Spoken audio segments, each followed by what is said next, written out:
hate that you can't see, cause you can find it, homes, is that you don't want to. You cope by putting the blinders on. I've been trying to find some kind of way, but I've kind of known that y'all... I was looking from a time clock when this show was over with. I was like, surely I need to punch out for lunch. Surely I need a 15-minute break or something. It's got to be illegal to hold somebody in front of a television as long as this show was. That said, Royal Rumble 2023 had its ups and it had its downs. I have much to say. I don't know how long this episode is going to be. It's probably going to be 2 hours. I'm not even going to hold you up. It's probably going to be long as hell. Matter of fact, it can't be 2 hours because I only got a runtime of about 90 minutes before this thing cuts off. So I'm probably going to use the whole 90 minutes, but maybe I won't. We'll see. So I'm going to skip over news and notes. Not going to even go into that. The whole Seth Rollins CM Punk thing, I truly believe Seth Rollins is in character, so I'm not going to concern myself with that too much. Now, let's get into the men's Royal Rumble match, which they had the audacity to put on first, even though this is the true main event, the true reason this show exists is for the men's Royal Rumble match, but they put it on first. And I'm going to say, the men's Royal Rumble match, I thought it was whack, and then the end happened. The end saved it from being pretty whack. Cody Rhodes won, a predictable, obvious winner, which is not a problem if the rest of the card is good. If the rest of the match is good, the predictable winner is not that big of a deal. But this match had no real surprises. I mean, Booker T is a surprise to you. Okay, if Edge is a surprise to you, all right. If Logan Paul is a surprise to you, fine. But for me, there were no legends. There was no guy who's been gone for a long time and making his big comeback like Randy Orton or Riddle or something like that. No. Cody was the only person making a return. There was no NXT talent. They didn't even decide to showcase some NXT guys. You had at least 5 spots in this match that were filled with people nobody believed in and nobody cared about. Alpha Academy, the Street Profits, and Elias. Nobody cared about any of those guys. You could have easily poked out all 5 of them and replaced them with Brian Breaker, Carmelo Hayes, Grayson Waller, and 2 other people, and we would have been just as good. You would have got to showcase some NXT talent, and it would have felt at least that you were trying something different. Even if you don't got legends, you got hot rookies that you might want to showcase. That would have been just as fine. Bringing in Montez Ford just for him to get eliminated like 27 seconds later makes no sense. Bringing in what's his face? Elias. And he was out there for less than a minute. And he was thrown out. It was ridiculous. You had Austin Theory. He came in at number 25. Austin Theory might as well have come in this match and disappeared. He didn't do anything in this match. There was nothing that occurred in this match that made you think Austin Theory was next up. He was one of the top guys or anything. He came in the match. He just started taking bumps and then he hugged the corners. And then he waited until his turn to get eliminated. He didn't really do much of anything. Okay. I'm getting all my negatives out now because I'm very frustrated with this men's Royal Rumble match. Extremely frustrated. Goddamn Baron Corbin was in this, for Christ's sake. The New Day, all right? They slapping each other's butts in this match. Man, I'm telling you, I want to take a chainsaw to both them dudes. I'm telling you. Just surgery with a chainsaw with both of them. You can't come up with a more stale act than the New Day. They're even worse than Natalya at this point. I am that sick of New Day. Kofi, once again, botched his big spot. He's botched it 2 or 3 years in a row now. People are starting to say, oh, the Kofi spot, we need to stop doing it, which, probably should have stopped doing it several years ago. Especially when it became like a regular thing. Yes, I appreciate that they're going to try it, but no, we're kind of over it. There's no chance of Kofi ever winning. He just has his spot, and then when he botches it, it's over. So I don't think it really changed much of anything about Kofi getting eliminated. It didn't really change much. All right. The match itself it got really good. It became good as the match went on. So a lot of my complaints I wrote in the margins. You know, not having Sami Zayn in this match, I felt was a miss. I think there might have been something on the pre-show where Roman pulled Sami Zayn from the show, which, you know, okay. All right. Karrion Kross, he didn't do anything in this match. He came in this match, again, another one that just kind of dissolved in water. He showed up, he threw some attacks, and then I didn't see him again until he was rolling around on the floor. Okay, sure, whatever. Rey Mysterio no-showed. So that, for some odd reason, got people all, you know, got the people spurs jingling and jangling.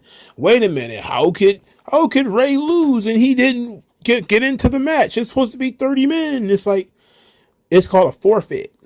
You know that if your music plays and you don't show up, you forfeit your spot.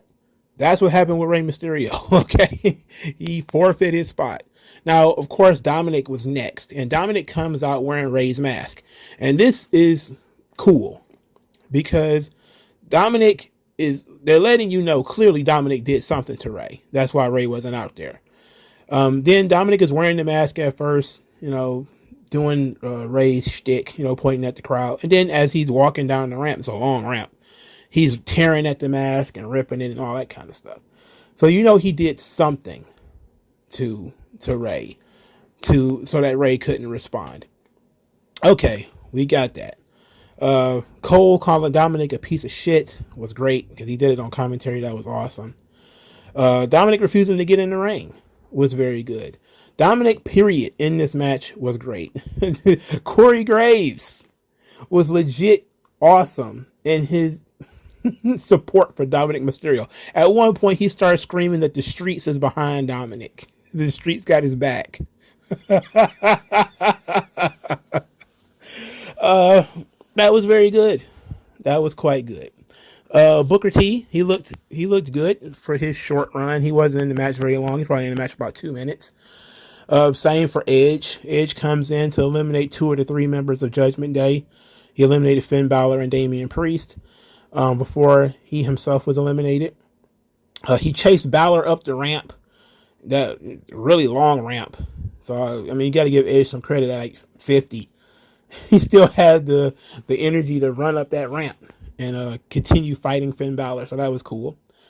Then he got into a scrap with Rhea Ripley, who knocked him down. And then Beth Phoenix finally made her appearance, where she showed up to beat up Rhea Ripley, or to at least back Rhea Ripley down. Okay, we've been waiting on the Rhea Ripley Beth Phoenix spot for a long time.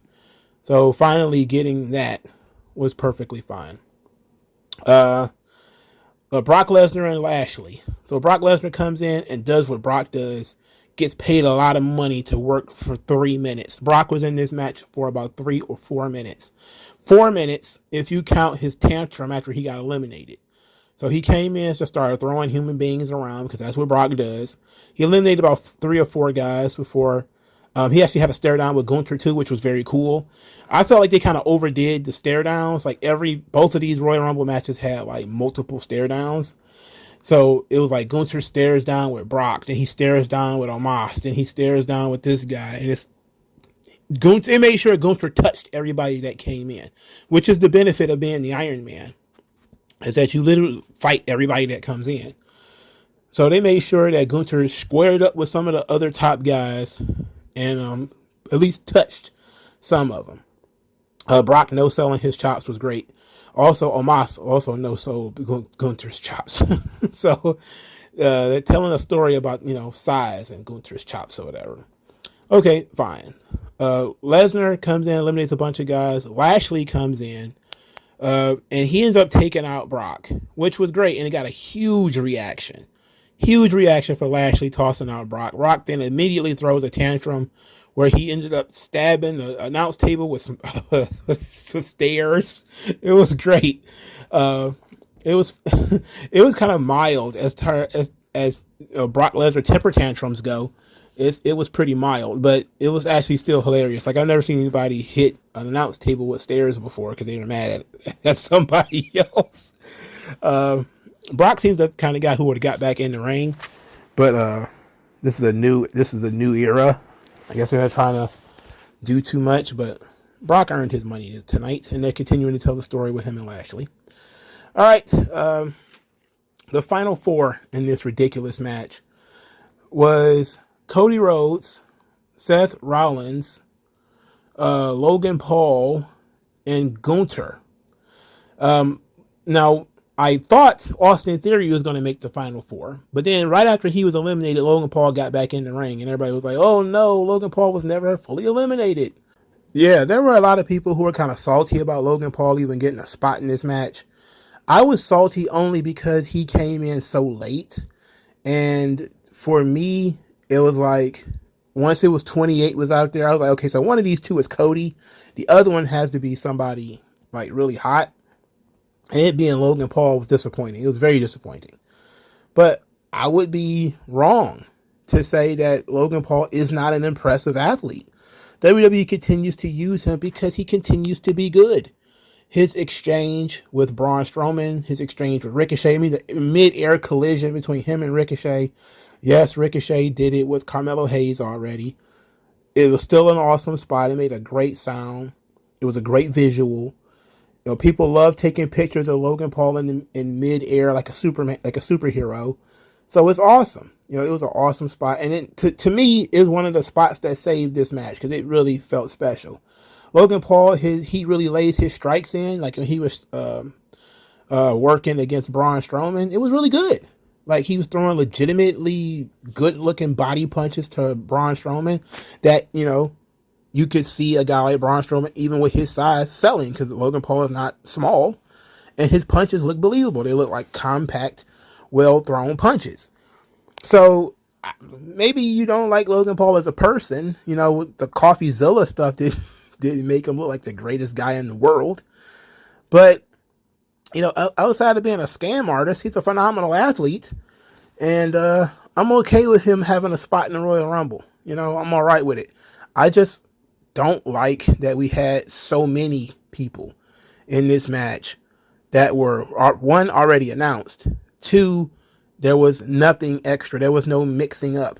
Like, the Royal Rumble needs to be a mixture, right? Like, in the past, it was okay for it to just be regular roster guys. You know, it was all right.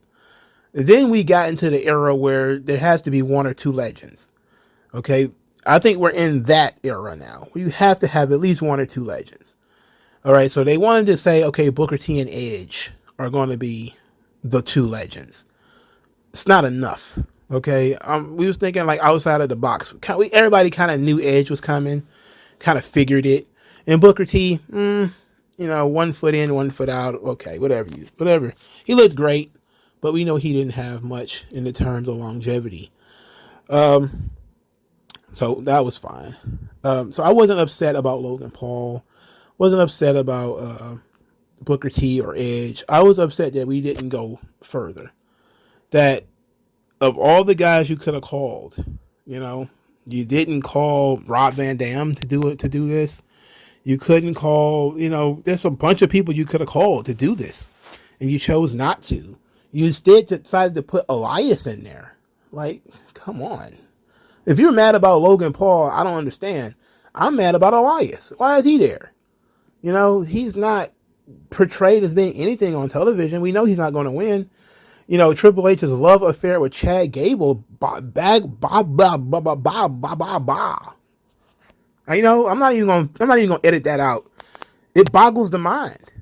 Who cares about fucking Chad Gable? You know, and he continues to use this guy. You know, just continues to use him. Every single fucking week. I'm surprised there's a SmackDown without fucking Chad Gable now. For Christ's sake. Chad Gable is on every fucking show and his reactions are not getting any better. It's awful. Why is he in this match? For fuck's sake, get him out of here. Otis, okay. I like Otis. I'm not going mad. I don't hate Otis. I do hate Chad Gable though. You know, he has a personality, but Triple H obviously is not doing anything with the guy. If you're going to utilize a guy as much as he's utilizing Chad Gable, at the very fucking least, the guy should be over and people making noise for him. But this Royal Rumble, the men's Royal Rumble, was okay at best, an absolute mess at worst. But I'm not going to say it was a mess, because it never got that bad. In fact, in certain spots, it was actually quite good. Cody winning from number 30, absolute garbage. Absolute garbage. Whenever the number 30 wins the Royal Rumble, it's absolute garbage. You know, I want to give them some credit because Cody at least had to fight for it. Gunther started the match. Gunther is the heel. Okay, that's the thing that really makes this garbage. Cody is the big returning babyface. He essentially gets handed the number 30. Gunther is the Intercontinental Champ. He has to fight from number 1 all the way down to the end, and then have this really awesome exchange between him and Cody that went on for like apparently 10 minutes or something like that, and it was great. The Gunther Cody segment of this match is the best part of the match. It legitimately is very good. It had great drama. It meant something. Every chop, was directly on the surgically repaired pec. Every forearm shiver to the surgically repaired pec. They were telling that story throughout the night of Gunther. He might have been in there for a long time, but he's a machine. He can't be stopped. He was going to fight everybody who was in there. He's not going to be stopped. And Cody, despite the fact that he got the number 30, he was not going to have a walk in the park. He just wasn't going to walk in and win. He's going to have to work for it. So at least that spot was good. That idea was good. Cody borrowing Goldust's kick it to the balls. Okay. I guess it works here. The most important thing I think that separates certain characters from each other is when Cody was getting, pasted by Gunther, when he fired up. Like that babyface fire that everybody, it's like almost all of the babyfaces today forget that you're supposed to have that you're not really just supposed to begin a comeback without, that next level. Or you're supposed to take it to the next, that's where you put to wake the crowd up. Yeah, that's what Cody brings. He brought that fire that, when Gunther was chopping him and had him selling and people were concerned because, he's hitting him right in the pec and he's getting power bombed and everything. And then Cody just keeps coming back. He fires up, that was good. That was great. The sleeper spot I thought was really good. It was great drama where, Gunther has him in a sleeper on the apron and Cody is pulling him down. So you think they're about to try to do like a variation of the Benoit Big Show finish, only for Gunther to be smart, let the move go and back off. So that was awesome. Cody winning, of course, everybody saw that coming. So can't complain about Cody winning. I knew he was going to win. Looking at the field, however, he was the only one who could possibly win. So that was not something that I liked. But Gunther going 62 plus minutes and breaking the all-time traditional Royal Rumble record, fantastic. Gunther is one of the next guys. That's how you should showcase a talent. That's how you should be showcasing a guy like Austin Theory or somebody like Karrion Kross if you actually cared about them. But clearly you don't. Clearly you do not. All right? Clearly you do not care about these guys because you don't put the same effort in. But the men's Royal Rumble, I don't know, man. To call it a 7 or an 8, calling it an 8 is being generous. 7.5, I think is fair. If you were rating it on a 10 scale. Was it better than last year's? I think so. Last year's probably had some of the same problems as this year's. Seth Rollins was really good here too, but Seth Rollins clearly always a bridesmaid, never a bride. I'm thinking that Seth Rollins is going to end up getting Logan Paul at WrestleMania because Logan Paul eliminated Seth Rollins in this match. And Logan Paul is like, Seth who? Seth who? And I think the match would rule. You know, physically, I think they could have a really good match, Seth Rollins and Logan Paul. I think that could be really good. And Seth and his obsession with people stealing his spotlight, that could be your angle. That Seth is like, Logan Paul is trying to steal my spotlight. The problem with this, of course, is that Logan Paul is going to end up being the heel in this situation. After all the effort you put in to make him the babyface against Roman, he got booed tonight on this show. He got booed for eliminating Seth. He was then started acting like a heel. So if you put him one-on-one with Seth Rollins at WrestleMania, he's going to have to play the heel. And that's crazy that you're going to have to turn the guy heel again in order to do this, but it's still a really big marquee match for Seth Rollins. So I don't dislike that. Just hopefully that's the case and we end up with that solid placement for Seth Rollins, because at least we know the match is going to rip between him and Logan Paul, and that's going to kick ass. It's going to be a great little work rate match. I don't know about the promos and everything and what the character work is going to be like, but at least on paper, that's going to be great. Bobby Lashley and Brock Lesnar, tremendous. Okay. They didn't do a lot on this match, on this show rather, but tremendous. What kind of match would they have? They no doubt going to WrestleMania, the two of them. What kind of match will it be? That ought to be fun. I'm interested. Everybody knows big meaty men slapping meat. I'm down for it.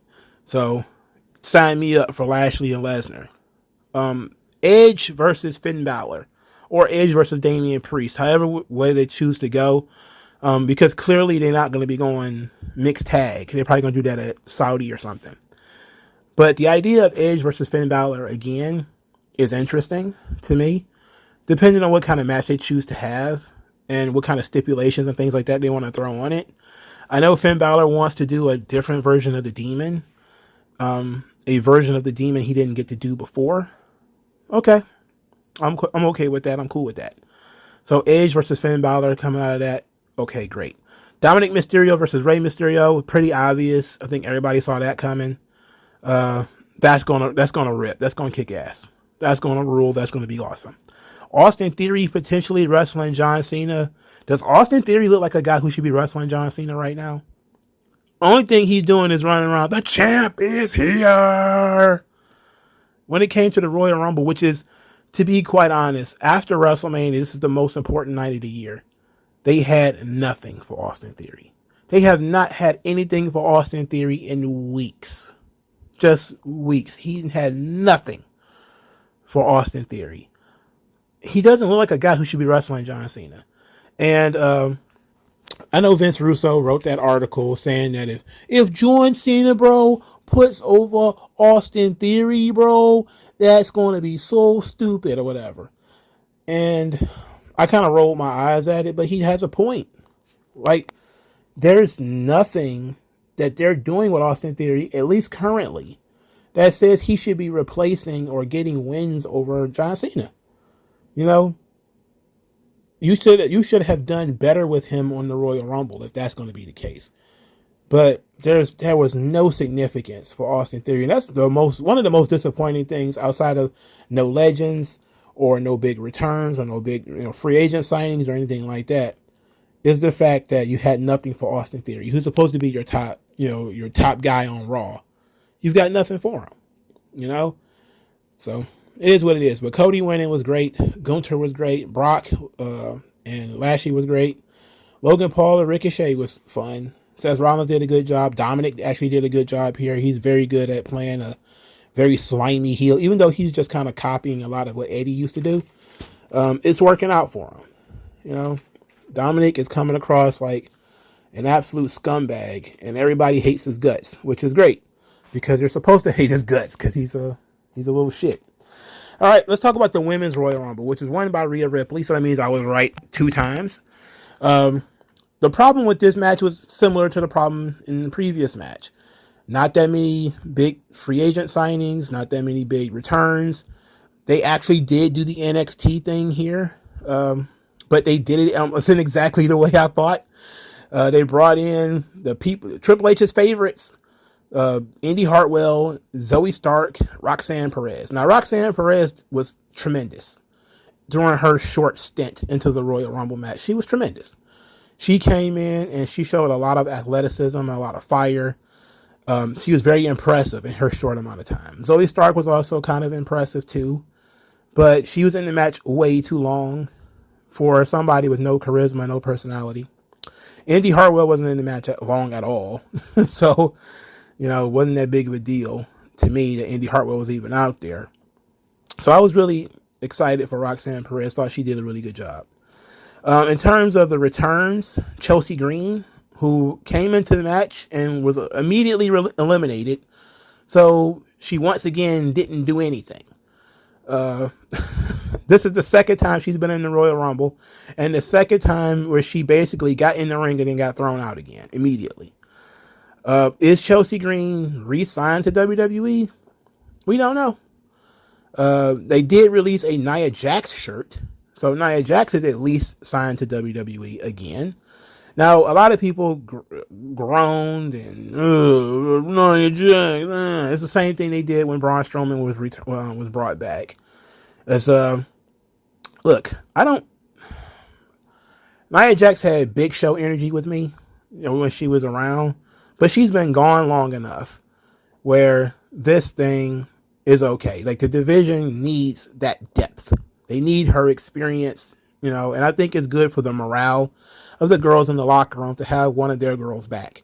Maybe it was the right decision to fire Nia Jax because, she was extremely stale as a character and she wasn't really doing much on television. In fact, she was pretty aimless.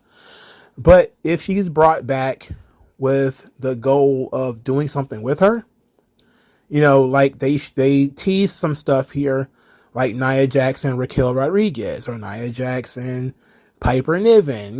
There's some interesting things that we could do there for Nia Jax that could last for a little while that will make her re-signing worth something. Nia Jax is a very unique character. She's bigger than everybody else. So that uniqueness is going to lead to different kinds of stories. And plus she has the experience cutting promos and doing different character stuff that it could work. So I don't hate Nia Jax. I just hated that she was still around being aimless and talking about her hole and, seemingly didn't give a fuck in her last few, weeks of being employed in WWE the last time. But now she seems to be back and she seems to be a little bit motivated. She's probably going to have a little bit of a chip on her shoulder. So that ought to be fine. So I'm okay with the Nia Jax re-signing. I'm okay, generally speaking, with Chelsea Green too. I don't have a problem with Chelsea Green. I just figured like she's another body. Like she's another Emma or Dana Brooke or it's like, okay, she's there. What plans do you really have for Chelsea Green? And how she's going to be any different than Tegan Knox? It just, whatever. Raquel Rodriguez was really booked very well in this match. She got an excellent reaction because this is closer to her hometown than most places. So she did a really good job of really just kind of asserting herself. Her offense was very stiff. She came across like a powerhouse. She was knocking people down. She was really in there getting work done. People were generally very upset when she was eliminated. I was surprised that she was eliminated and she didn't make the Final Four. Like the Final Four in the Women's Royal Rumble was even more ridiculous than the men's because you had Nikki Cross. Who hasn't been on TV in over a month. Nikki Cross was in the Final Four. What? Asuka. Okay, Asuka comes out. She got a new look. She got the face paint. She got a new theme. It's a remix of her old theme, but it's a new theme. But most importantly, my God, Asuka was in fantastic shape. She was slim and fast, and it was amazing. At one point, I was like, fuck, Asuka should win. With the new look and the new approach, she should win. She should have won this match. But of course, cooler heads prevailed. I didn't bail on my Rhea Ripley guest for too long.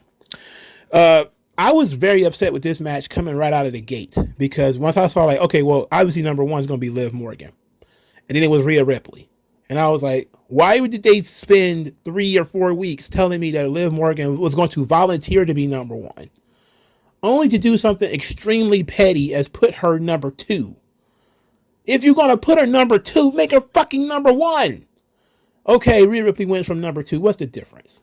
Like, literally, you went through all this trouble of telling everybody that Liv Morgan wants to start the match. She wants to be number one, yada, yada, yada. And then you put her in number two. That's a basic story element that you just kind of threw in the trash right there and decided, oh, at the last minute, number two was just as good. It's like, come on. That don't matter. Halfway through the women's match, I was like, who in the world is going to win this thing? But halfway through the match, Becky Lynch had come out. By that point, Damage Control was already out there. Building this match around Damage Control was a mistake. Damage Control still is not over. Nobody cares about Damage Control. They eliminated a bunch of people too. Emma, Dana Brooke, who hasn't been on TV in months. Dana Brooke ain't been seen since the 24/7 championship thing. They eliminated Roxanne Perez. They eliminated Natty, who hadn't been around for a while, but she had surgery. Candice LeRae and Shayna Baszler. They eliminated quite a few people. Damage Control. And the biggest pops really involved Becky Lynch and Bayley. When Becky Lynch eliminated Dakota Kai and Io Sky, got a huge reaction. But just like Edge earlier in the night, she got stopped from eliminating every member of the team. This time it was by Bayley, who cut her off and threw Becky Lynch over the top rope. So Becky was eliminated. Then Liv Morgan eliminated Bayley to a huge reaction, which led to Becky Lynch, Bayley, and Damage Control, all of them fighting in the aisleway and fighting up the ramp. It was great. So they really got some oomph, out of their story. That story element actually made sense, and kind of saw that part coming if you've been following the story. Eventually, they got to write this thing off, so I'm guessing cage match will actually happen, or they're going to have to do some kind of six-woman tag. So Becky Lynch is going to need some partners and some friends in order to have the Damage Control. Doudrop no more. So Piper Niven, she got her name back. Okay, fine. I don't, it doesn't really change her placement. Like these little things that's in the pop, just small corners of the internet, like, having Piper Niven on the roster and naming her Piper Niven, that pops a small number of people on the roster. In the audience. The rest of the people know her as Doudrop, and they haven't seen her in weeks, by the way, so she's been off TV pretty randomly for no reason, unless she was injured, but nobody ever said she was injured. And then she comes back under a different name with no explanation of why the name changed, and people are just kind of like, okay, she's just another body. They think she's some NXT talent. Like, no, this is the same woman who was on TV 2 years ago. This is the same woman who was on TV 2 years ago. Okay. Zelina Vega coming out to the Legado del Fantasma theme. That frustrated me. She has her own theme song. I don't know why. It's just, come on. She has her own theme song, for Christ's sake. Lacey Evans continues to be awesome. People are still in their feelings about something she did on SmackDown. I forgot that Zelina Vega was cosplaying on this show, which led to a commercial for Street Fighter. And like, what? Apparently she's going to be at some kind of Comic Con for Street Fighter or whatever. Bruh, who cares? She's dressed like a Street Fighter character. She was out there entirely too long. But Lacey Evans dumping her from the top rope in the camera clutch looked mighty, mighty brutal. Mighty brutal. Oh boy. Xia Li was out there. Again, hasn't been on TV in weeks. She came out super intense with the face paint, and her strikes were pretty good, but come on. We already know about this stop and start stuff with Xia Li. Just give her a solid role, man, or just cut her. I don't know what to tell you. Tamina being in this match, absolute abomination. Natalya being there, okay. I hadn't seen old Natty in a long time, so I'm okay with that. B-Fat being in this match, she wasn't in the match long, but she actually looked to be, improving. She looked to have improved quite a bit in her in-ring stuff. For some reason, she was acting like a babyface in the match, like she was slapping hands with the fans outside the ring and stuff. It was like, no, Hit Row are heels. Did she forget? She must have. Speaking of must have forgot, Shotzi, she came out there. So after apparently Shotzi sacrificed every member of her family for a WWE contract, she finally got back out there. She wasn't in the match long before she got eliminated too. Okay, so it is what it is. Nikki Cross getting a prominent spot at 29 is ridiculous. Similar to the men's Royal Rumble, putting Nikki Cross in this match, who hadn't been on TV in weeks, putting B-Fab in this match, who really probably shouldn't be wrestling. They ended up putting Tamina in this match. That's 3. We didn't need either one of them. Chelsea Green, we didn't know she was going to get eliminated in 2 seconds, but, she did. But this match had a better mixture of NXT talent and, free agent signings and returns and stuff like that, even though it was only like 1. It met the requisite criterion to be a decent Royal Rumble in the body of the Royal Rumble in terms of anybody could show up. Now, the finish was strong. There was a strong finish to this Royal Rumble. In fact, they did something that I think they haven't really done maybe ever before. For starters, I don't think this was 90-second intervals. I'm almost certain this was like 40 seconds, 45 seconds before they decided to play the next theme and just, count down because they were going long. But they had, over a third of the wrestlers were still in the match when number 30 came out. So when Nia Jax came out, there were still 11 people in the ring. And it took all 11 of them to eliminate Nia Jax. But 11 people still being in the match when number 30 comes out? I don't know if it's ever been that many people, when the last person comes out. Usually it's only a couple, 6 or 7 or something like that. But, almost a third of the match is still around. So that was fine. The Nia Jax spot was pretty cool too. When she got, Rhea Ripley tried to body slam her and it didn't work out because Nia Jax is too damn big. So she ended up getting a riptide, which, looked ugly. It looked like it might have hurt Nia Jax a little bit, but she's going to be all right. The final 4, like I said before, Nikki Cross, Asuka, Rhea Ripley, and Liv Morgan, would have been solid if it had been somebody else other than Nikki Cross, for Christ's sake. Asuka, Liv Morgan, and Rhea Ripley was the final 3. Now, they did something interesting right here on this apron, where all of them were on the apron.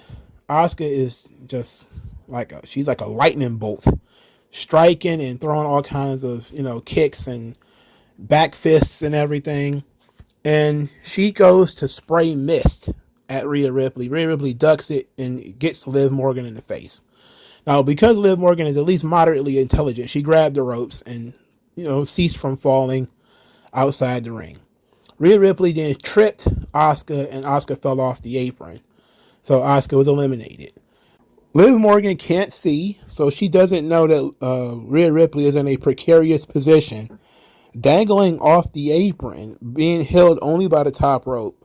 The crowd is screaming as Liv Morgan attacks or tries to attack the fingers of Rhea Ripley. And, she's kind of patting, you can't see. She's, touching and throwing punches kind of wildly. And Rhea Ripley just kind of does like a head scissor and pulls her off the apron. And Rhea Ripley wins.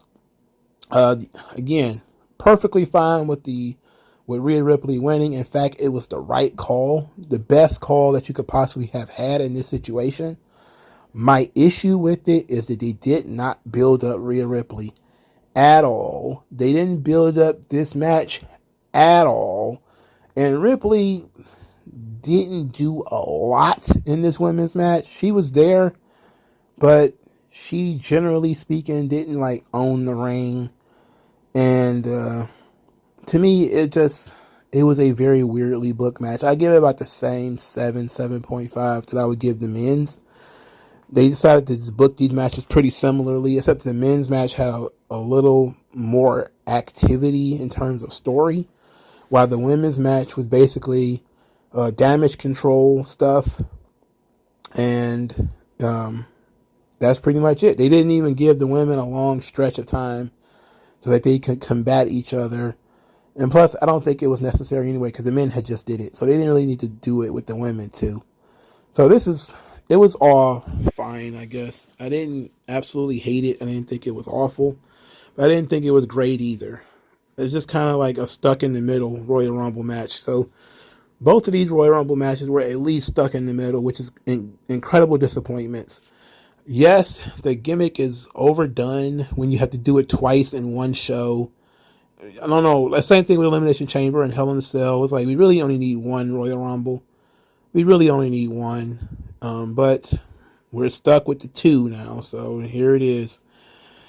I don't push against things that I know are not going to change. So me sitting here rambling on about why there's two Royal Rumble matches and how we can't do the same match twice or we shouldn't, it's just pointless because they're not going to change it. Just like, ranting about the third hour of Raw. It's like, it's not going anywhere, and you're not really adding anything to the regular space of wrestling analysis by continuously talking about the same shit over and over again about how it's not 1999 anymore, how Raw is 3 hours, and that kind of shit. Like that stuff's not going anywhere. Feminism will not allow you to have one single Royal Rumble match. So forget it. So complaining about that really makes no sense.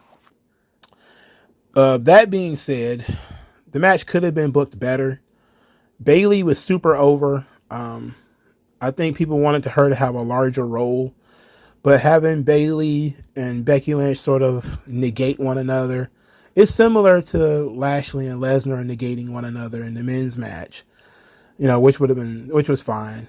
But the god awful idea of deciding to put Nikki Cross in the final four as if she's somebody special seems to be pretty ridiculous.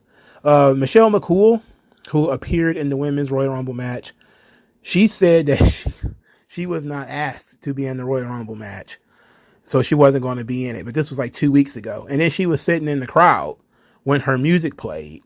And she just basically was wearing her gear under her clothes. I was like, okay. So it was unique. But she just had a birthday.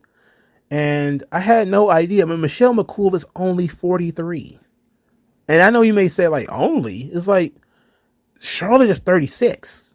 Like, Michelle McCool is not that much older than Charlotte. She's like 5 or 6 years older than Charlotte. Like, I mean, wow. I'm pretty sure Asuka is in that age bracket too. Tamina might be older than them. Same thing with Nia Jax. There's some old chicks are running around here. I know Candice LeRae is also in her late 30s. So it's like Michelle McCool might as well just make a fucking comeback. And how weird is it that Beth Phoenix wasn't in this match? Like you saw Beth Phoenix earlier, but Beth Phoenix is not in this match. Like, you mean tell me you couldn't take out, I don't know, Zoe Stark? We couldn't dump Zoe Stark and replace her with Beth Phoenix and have Rhea Ripley eliminate Beth Phoenix from the Royal Rumble or something like that? Just to add some heat to that feud? Whatever. Missed opportunities. But having Dana Brooke in this match, embarrassment. She sucks. She hasn't been on TV. Nobody cares. That's about it. It is what it is when it comes to these Royal Rumble matches, man. It's getting harder and harder for them to make these matches interesting because you have to book 2 of them, and therefore they have to be different.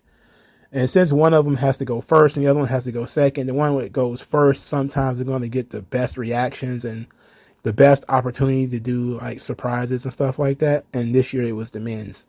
So I think that the energy was higher for the men's Royal Rumble because we kind of knew the winner going in was going to be Cody. So it was all about how are we going to get there. For the women's Royal Rumble, there was a bunch of question marks. Not only who the hell is even going to be in it, but there was no favorite going in because they really didn't do much of anything to let you know that Rhea Ripley was going to win the match before she actually won it. But I think generally speaking, everybody's excited that Rhea Ripley won. And if you look at this card of the people who were in it, who else would you have rather picked? Outside of Rhea, I guess Asuka with the new look and the new music and everything, I think it would have been not bad. Plus Asuka versus Charlotte, part 4. I think it would have been 3 or 4 in their series, or Asuka versus Bianca Belair could have been very good. But they decided to go with Rhea Ripley, and I think Rhea Ripley versus Bianca Belair was the right option. Just all about what are we going to do with Lacey Evans and Raquel Rodriguez and all these characters now. Because nothing in this match outside of Becky Lynch and Bayley even had any indications for the future. there's nothing really set up for the future here outside of those two. All right. So the women's Royal Rumble match, solid. The men's Royal Rumble match, man. Let's talk about these matches now. Let's be quick. The pitch black match, LA Knight versus Bray Wyatt. So clearly it wasn't going to be pitch black, because if it was, you wouldn't be able to see anything, and then that would be something to complain about. Instead, it was more like a glow in the dark match, where there was a UV light so that Bray Wyatt, his face paint could be seen. LA Knight's trunks, the ring, ropes, everything was pretty much glow in the dark. And it was 4 minutes. And all the usual suspects, I was bang on this one too. It didn't matter what the hell happened in this match. Everybody was going to hate it. It was essentially a squash of LA Knight. He tried to use weapons, but Bray Wyatt was kind of just walking through it. Bray Wyatt ends up hitting the Sister Abigail after LA Knight tried to hit him with a kendo stick a couple of times. It didn't work. And Bray Wyatt just wins the match. After the match, they continued their stalking of, Bray Wyatt continued his stalking of LA Knight. They end up on like a structure area where LA Knight is laid out. Uncle Howdy then jumps off of a box or a balcony or something, even though he missed the elbow drop. Okay. Boy, Howdy, you missed that elbow drop by a country mile. Anyway, it was explosions and fire and shit afterwards. And all the usual suspects from every wrestling journalist from the East Coast to the West hated the match. They hate Bray Wyatt. They hate everything about this. LA Knight deserves better. It's like you could have pre-programmed those tweets, back when the match was announced, and nobody would have noticed. It didn't matter what they did; they would have hated it. Personally, it looked unusual. Clearly, they were not going to do a absolute pitch black, you have to wrestle in the dark match. That's stupid. Because then how would we see it? We're watching this shit. How would we see it? If they're going to wrestle in the dark, they have to be blindfolded, right? And blindfold matches are notoriously terrible. So clearly there was going to be something so that people could see. So essentially it was just a UV light match, glow in the dark. A lot of people was kind of shitty because they figured, oh, well, you're just kind of aping Naomi, which got a good point. She did the whole glow in the dark thing already, and they decided to just make a match out of it. Oh, okay. But Bray Wyatt wins, not a surprise. The advertisements all over the match. Now that was interesting. They had, when they turned the lights out, all of the LED boards just became Mountain Dew. The Mountain Dew symbol in the middle of the ring. I'm telling you, WWE, and I think Bruce Pritchard had always said they would never sell ads in the middle of the ring. That's one thing that WWE would never do.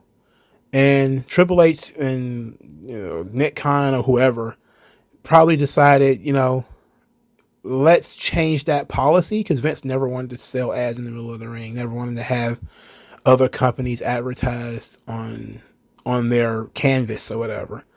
Now, this was a way around that, because when you turn those LED lights off, you can't see it anymore. So it's not like implanted into the ring. But selling ad space in the middle of the ring that's pretty cold-blooded, man. That's a big change in policy, but I'm pretty sure they need the money, because ad rates are in the toilet. We could have talked about ad rates, which is why sports is not doing so well. Why, Fox is losing so much money on SmackDown, and Amazon is losing money, and streaming services are losing money. It's because ad rates dropped. But ad rates drop pretty much every January. But they've been dropping, generally speaking, because of the terrible economy that we have in the United States, due to, economic shutdowns and all various other things, inflation, all kinds of stuff. So ad revenues are not what they used to be. And I'm pretty sure they decided, okay, let's just sell ad space in the middle of the ring, but not permanent ad space, but only for, this time. So basically it was a 4-minute match for Mountain Dew, where we got to see Bray Wyatt work, quote unquote, with a question mark. It turned out fine, I guess. Uncle Howdy missed, the elbow drop. For some people, it was an absolute dud. Nobody gives a shit. It was terrible. It was awful. I mean, the people who hate this kind of stuff. They hate this shit. But it wasn't magic, as far as I could tell, because they both agreed that the lights would be off. It's not like Bray Wyatt turned the lights off or his character is making the lights be off. It was an agreed upon match stipulation. Now, the old Uncle Howdy thing with him jumping off the top of the thing and falling on LA Knight, it continues to more confusion because we're sitting here saying to ourselves, this guy just attacked Bray Wyatt. Why is now he is attacking LA Knight? I don't know.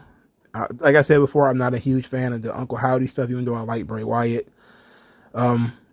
People are frustrated because they like Bray Wyatt and they like LA Knight rather, and Bray Wyatt just killed him.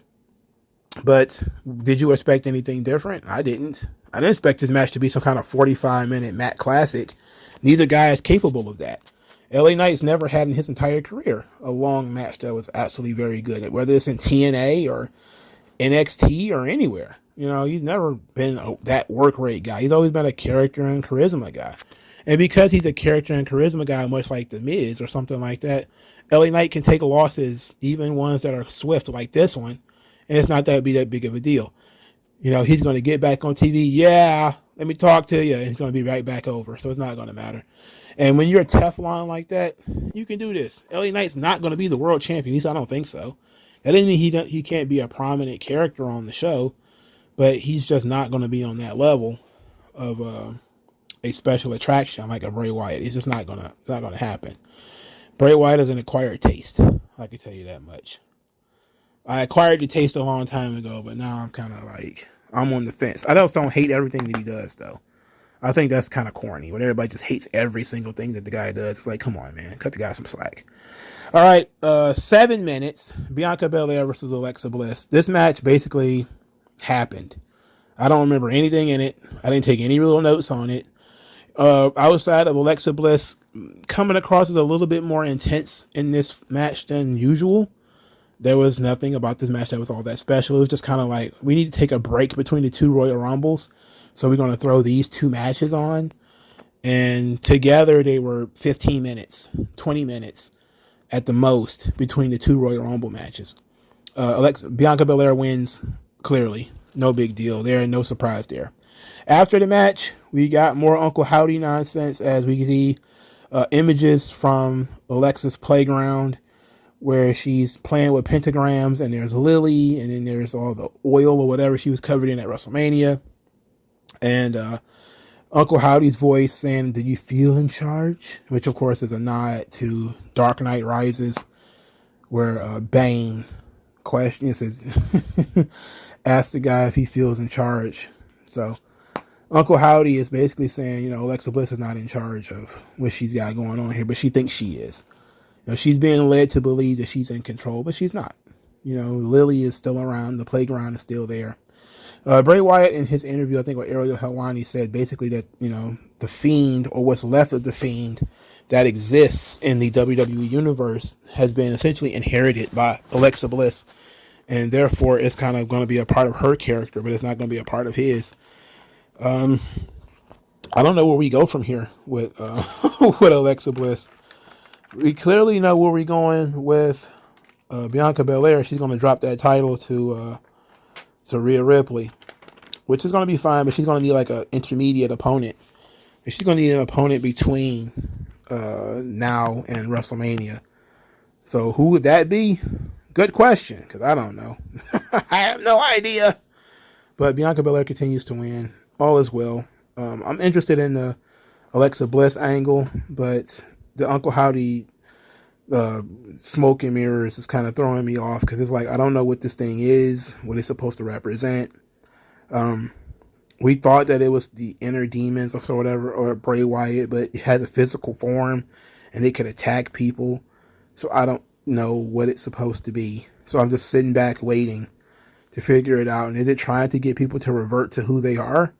Is that the goal? Is that he's going to be like the lake of reincarnation but for like not a lake? It's going to be like a person of reincarnation. He's going to try to get, Alexa Bliss to accept her dark side. And, that's what I'm thinking, is that Uncle Howdy is about bringing out the dark side in Alexa Bliss and Bray Wyatt. And that's why he exists. Is that, but now people are saying that Uncle Howdy is going to be Eric Young. Look, man, just stop guessing. I mean, come on.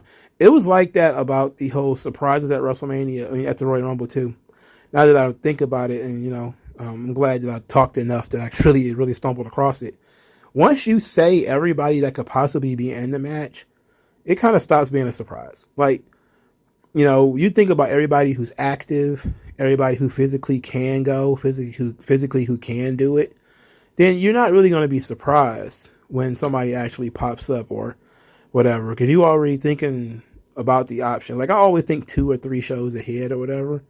So while some things are a surprise, you kind of get like we already knew that, because you talked about it already. But then again, you talk about every single solitary possible option already anyway, which is the bad thing about being a part of the IWC. Is you listen to these shows like mine or like other people's, and we talk about between the group of us, we talk about every conceivable option. Not just the ridiculous option of The Rock showing up or Steve Austin showing up, but the notion that Edge is going to be there. It's like, yeah, we can sit down and collectively within 4 minutes come up with, Edge probably going to show back up. Oh yeah, Booker T, yeah, I can see that happening. He did wrestle at, Reality of Wrestling recently, so yeah, I see that. And that affects your enjoyment of the Royal Rumble matches too.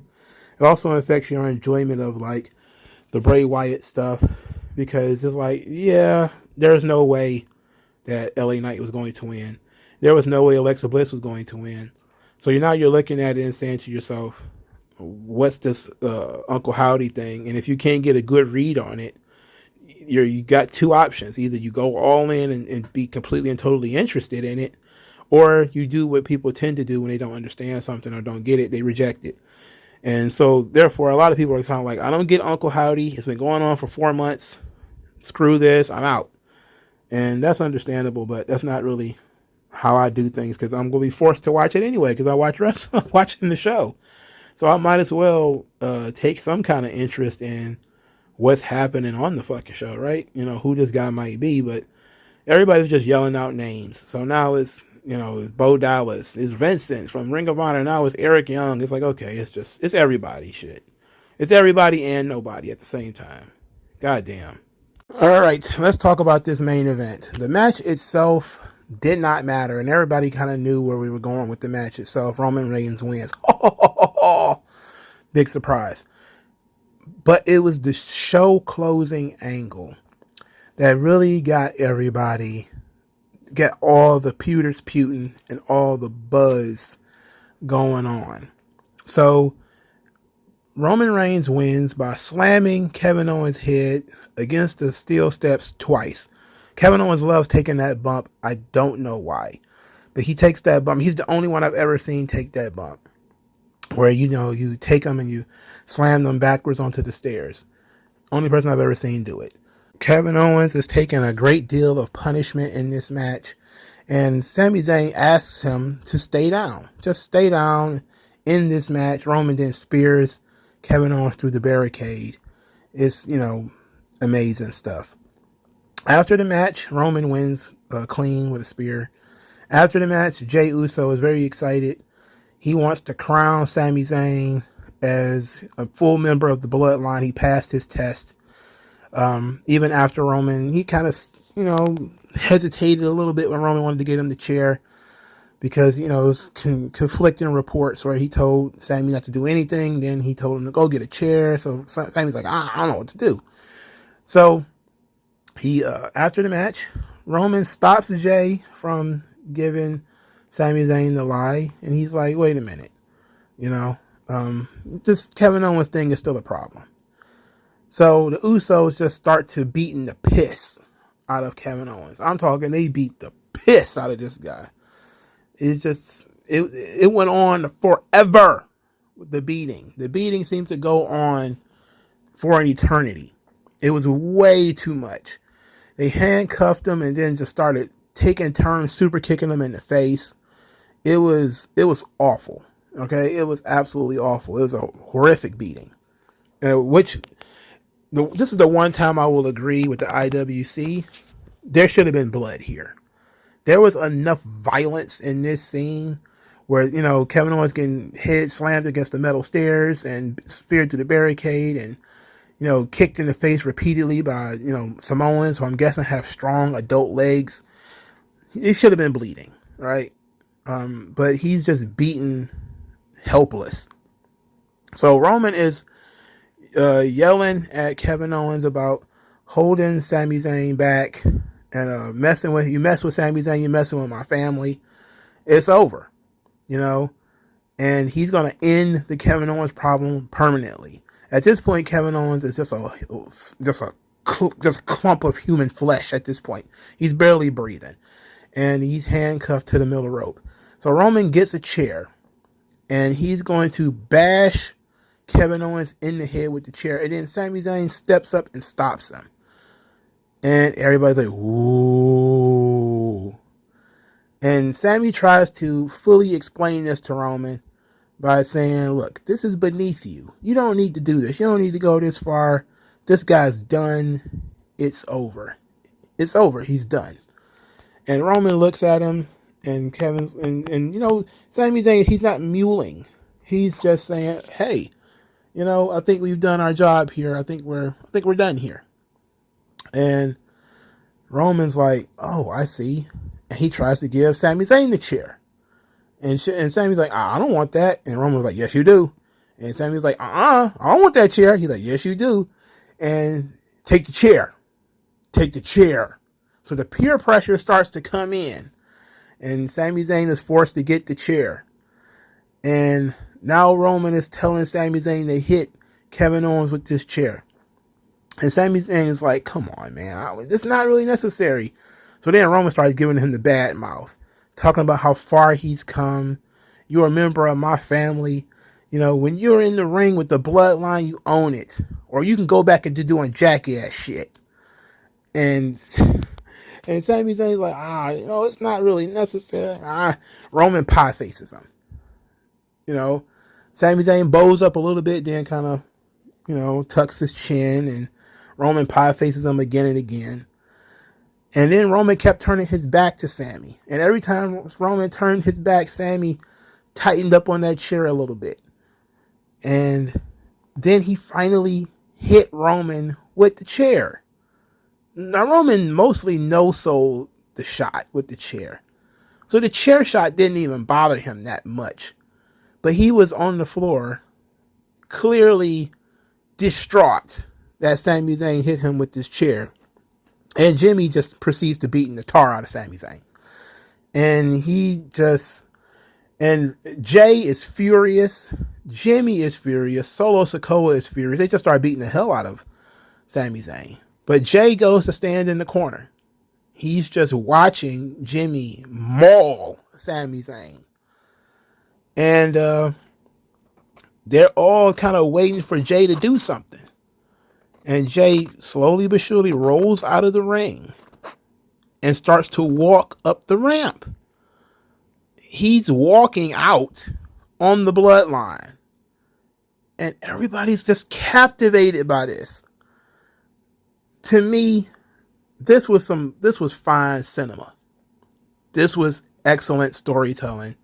This was indeed a movie. You had everything.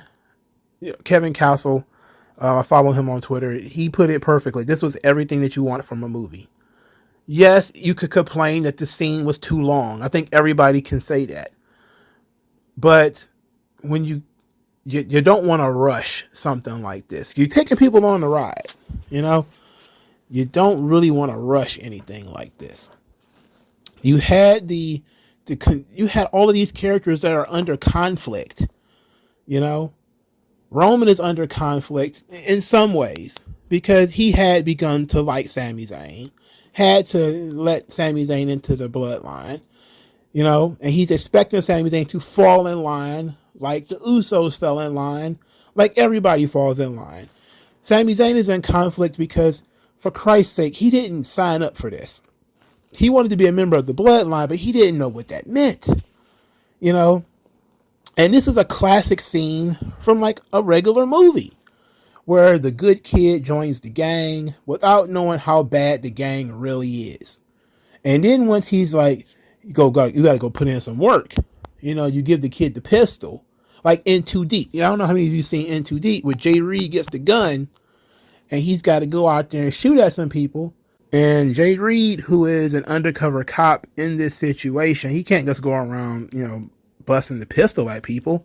So he's deliberately missing, you know, and people think that he's genuinely just a bad shot. He's just bad with a gun. You can't do that situation here because there's no like gun. He has to literally hit Kevin Owens with this chair, or at least pretend to hit Kevin Owens with the chair, but there's no situation in which he can pretend. His only option is to refuse to do it. So you have this conflict in 3 of the 4 characters, major characters in this storyline. You got serious conflicts. Jey Uso fell in line with Roman. You know, he had these conflicting feelings about Sami Zayn. And then he literally came around on Sami Zayn, and Sami Zayn was legitimately one of his favorite people. But he don't want to beat up Sami Zayn. You know? So he's like, I'm just going to walk away. I'm just going to take a walk. I'm done with this. And I again, to go back to what I said just a few minutes ago, we talk so much, you know, we have such conversations that it really doesn't make much sense for me to say, well, I called this. It's like we talk about every single conceivable option, you know? And I said one of the options was that Jay would, you know, walk out. One of the options is that Jay just doesn't want to participate, doesn't want to do this anymore, you know? And it seems like that's the direction that we're going in, is that Sammy warmed Jay's heart so much that even it affects him. He's not willing to save Sammy because Sammy turned his back on Roman, but he's not willing to beat up Sammy either. You know, he's willing to just let Sammy and Roman figure it out, right? He's going to let them figure it out. And Jimmy, you know, interesting situation with Jimmy, who's always been friends with Sammy. You know, I don't understand. Like, some people think that, you know, Jimmy's story is that he hates Sami Zayn. It's like, no, he was a Sami Zayn guy from the beginning. You know, Jimmy's always been a Sami Zayn guy. But even he is now like, you know, Sami Zayn crossed the line. He attacked our blood, you know. And Jay just can't stand. He can't stand with Jay with that one. But, you know, we're going to save that situation for later. This is just phenomenal storytelling. Roman Reigns not even really being hurt from the chair shot, but me mostly being disappointed. Him get hit in the back, similar to how he got hit in the back by the Shield, by Seth Rollins and the Shield, was excellent. Again, another nice little callback. This time, Roman actually did deserve it. The crowd is absolutely furious. This is one time where a betrayal actually is a babyface move. You know? Like, think about that. Betrayal is almost a universally hated thing. But how terrible do you have to be that somebody betraying you is actually good? These guys had the crowd in the palm of their hands, watching their every moment. They didn't use any microphones, so they were basically yelling, and the microphones and the cameras was picking it up. So you didn't miss anything. Roman, you know, created this monster. And you could say, in some ways, that Roman wanted to get rid of Sami Zayn. So he created a situation in which he could get rid of Sami Zayn. And maybe it was a manipulation on Roman's part, that he knew he was going too far. You can make the argument that Roman is so powerful and so over the top that he doesn't even notice his own excess. Or you can make the argument that Roman is so calculating and so fucking evil that he knew this was pushing Sami Zayn to the breaking point, and that all he needed was a little bit more, and he could finally get rid of this fucking goof forever. But he did not. He did not count on Jay. And I love that. Because the Jay Roman situation, again, Jay and Roman started the bloodline. Jay and Roman has to be the end of it. To me, ultimately, we need to stop asking about The Rock. Fuck The Rock. You know, we need to find a way for Jey Uso and Roman Reigns to have singles matches. And if Roman doesn't want to wrestle for much longer, he needs to pass the torch to Jey. I don't care about The Rock at this point. These guys are doing so good that actually throwing somebody like The Rock in it would ruin it. Because The Rock wants to do comedy, and especially stand-up comedy, and mock people, and it would definitely take away from what we got going over here. Like, we're doing serious drama over here, serious real shit, where these guys grew up together, and they're supposed to have a bond, even though they're cousins, they're more like brothers. Then The Rock comes in with the Rudy Poo Candy Ass, and everybody's like, ugh. Okay, it's been 25 years. Enough of that shit. I know some of you may be like, but Mongo, The Rock is a huge draw. I'm like, look, man, I don't give a shit. At this point, you know, he's better off sitting on the bench, watching his young cousins do this thing and applauding them from the sideline. If we get an opportunity to do a freak show match between Roman and The Rock in 2 years or whatever, great. If not, I don't think Roman needs it. He's at the point in his life and the point of his career where he's, you know, doing something that is completely different. And these two things might not ever need to cross paths. So, I mean, especially after this cinematic masterpiece here tonight, I really don't think we need The Rock at all. Sami Zayn did an excellent job here. Kevin Owens was fantastic here. Again, the only thing I think we were missing was blood on both Sami and Kevin. I think they both could have used like blood in order to sell it. But this was excellent, you know. Of course, this continues to fuel the Sami Zayn should be the one to defeat Roman Reigns story. It's like people forgot that the Royal Rumble just happened, and they're like, "Oh, maybe Sami can win the Elimination Chamber." And it's like there is no Elimination Chamber for Roman's spot. The guy just won the fucking Royal Rumble. You know, like there's not going to be an Elimination Chamber for a title shot. We've already handled that problem. That question's already been answered. We're now going to probably do that Elimination Chamber for the Intercontinental Championship or something like that. For that world title, we've already got our ducks in a row. The issue of the Tag Team Championship, however, is this is going to elevate the fuck out of the tag team titles. And I'm starting to believe, and I'm going to go on record, and again, everybody's going to say everything, but I think that Sami Zayn and Kevin Owens versus the Usos should be the first ever tag team main event of WrestleMania. It should main event night one of WrestleMania. Kevin Owens and Sami Zayn versus the Usos for the tag team championship. That should be the main event of WrestleMania night one. I will go on record as saying that should be the case. Because this is the top fucking angle in the company. Period. Without question. This is the top angle. This is the top draw. This is the most talked about angle of the entire night, and the Royal Rumble just happened. There's nothing going to top this. Cody and Roman likely will not top this in terms of storytelling possibilities, drawing, etc., etc. So to really end the Bloodline story, the Usos lose on night one, Roman loses on night two, and then we start something else the next night on Raw. That's the best option. That's what we should be doing. I know some people seem to think Sami Zayn should be the world champion. It's like, I don't buy it. I think what they're doing is excellent.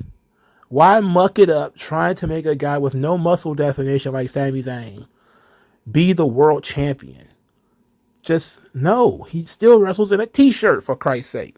Besides, I think doing something that's never been done before and being the tag team main event of WrestleMania is actually more important to reinvigorate tag team wrestling. I think these guys can do it. I think they have the capabilities to do it. I think the Usos are a perfect tag team. It was a great story. I think you've got the question of how we're going to keep Jimmy and Jay on the same page. You know, again, just to throw out ideas, maybe, you know, Jay forfeits his share of the titles and Solo Sikoa takes his spot or whatever. Who knows? But the options are out there. The intrigue is out there. Everybody's asking a ton of questions. And then there's Cody and Roman. You know, Cody and Roman are going to be operating over here, doing something completely different. And likely that's going to be, you know, how things are. But I thoroughly enjoyed, maybe not the match because I'm not a huge fan of Kevin Owens, but I thoroughly enjoyed that post-match segment. Yes, it went too long. You know, there was a lot of drama, but my God, look at how much story they packed into that 10 minutes. You know, look, to me, what they did on this show better than 90% of the stuff they've done, especially within the last 20 years or thereabouts. But here's the one question that I did want to ask you guys. Do you think that the Sami Zayn attacking Roman angle was better than, you know, an unwilling or unwitting Sami Zayn basically walking into a hit? Where basically Sami Zayn thinks he's a member of the team and then all of a sudden they just beat the tar out of him. You know, in this situation, Sami Zayn had a lot more agency. He made the choice to step out of the bloodline rather than being deluded into thinking he was really in it and then being kicked out. In this situation here, it's almost as if Sami Zayn had reality staring him in the face. Again, Sami Zayn is a character who's completely delusional. He had reality staring him right in the face, and he had to smarten up, you know, before it was too late, you know, and he did. But, you know, maybe it was a situation where maybe he should have gone overboard. Maybe he should have been overzealous in beating up Kevin Owens, and then the bloodline beat him up anyway, you know. I don't know, but what do you guys think about that? You know, the execution, because I know for a long time we all were basically just waiting for the sadness of watching Sami Zayn get his ass beat by the Usos. It was going to be a super sad moment, but instead it's decided to subvert expectations and instead give power to Sami Zayn by having him attack Roman. Even though the attack itself did nothing, symbolically it did a lot. So what did you guys think about that? And while you think about that, tell me what you think about the Royal Rumble match itself and everything that comes with it. Like, share, do all the YouTube things. I appreciate it. Talk to you guys later.